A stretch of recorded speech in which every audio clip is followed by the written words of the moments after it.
Narito ang tanong para kay Mayor Edgar Condor ng Cauayan Masbate, magkano kaya ang nakuha sa anomalyang nagkakahalaga ng 307.45 million ghost project na rehab mula kay Governor Antonio Poe at mga kapitan? Kaya ang sabi ng mga residente si Mayor Condor palagi ka raw nasa derbihan milyones di umano ang pinapatalo. Kasabwat ka ba ni Governor Antonio Poe?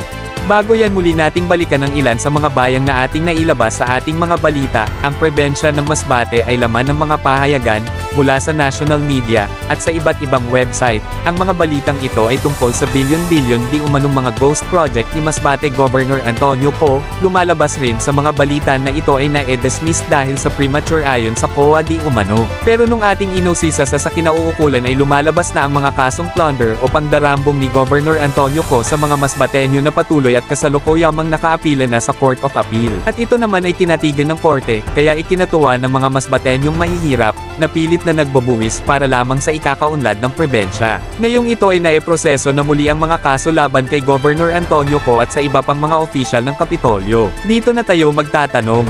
Kayo bang mga mayor hindi ba kayo nagkokonsensya sa mga mamayan, at hinayaan lang ninyo ang ganitong gawain ng gobernador ninyo? O di kaya may hati kayo sa mga anomalyang ito dahil natatakot kayong ipaunawa sa taong bayan ang ganitong pangyayari, ang mga milyones na dapat ay napapakinabangan ng mga taong inyong nasasakupan ay inyo pa itong pinagdademotan ng kanilang maayos na kalsada, at lumalabas sa investigasyon ng COA na mas baba pa ang budget ng concreting pieces sa road rehab na pinupundohan ni Governor Antonio Poe. Bakit nga ba gustong-gusto ni Governor Antonio Poe ng panandaliang serbisyo para sa mga tao tulad na lang ng rehab at regraveling? Bakit ang mga mayor sa mga bayan ng mga pinupunduhan ng ganito kalalakay tulad ng 307.48 million, ito ay sa bayan ng Cauayan at nasaan ang perang ito? Ngunit wala naman ang mga residenteng nakitang pagpapaayos ng kanilang mga barangay road, at hindi naman ito napakinabangan ng mga residente sa mga naturang barangay. Magkano kaya ang hatian nila Mayor Edgar Condor ng Cauayan at mga kapitan na may proyektong rehab? Kaya ba na palaging naroon sa mga debihan at natatalo ng milyones si Mayor Condor di umano?